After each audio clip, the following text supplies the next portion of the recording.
Herkese merhaba arkadaşlar, kanalımıza hoş geldiniz.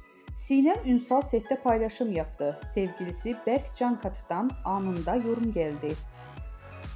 Kanal D'nin büyük ilgi gören dizisi Uzak Şehir'de başrollerini oynayan Sinem Ünsal ve dizinin ikinci sezonunda başlamasıyla setten yeni kareler paylaştı.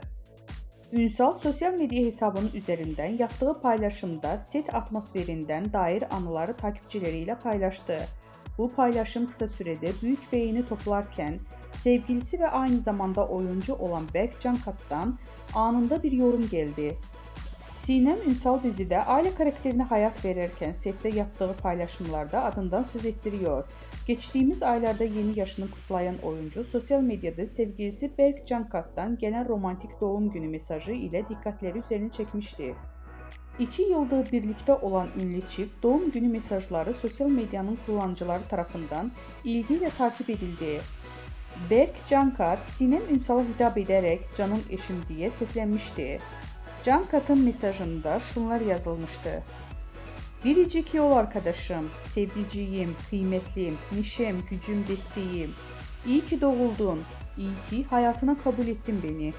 Nice sağlıklı, başarılı, huzur ve kahkaha dolu yaşların olsun. Hep yan yana olalım. Seni çok seviyorum. Doğum günün kutlu olsun canım eşim."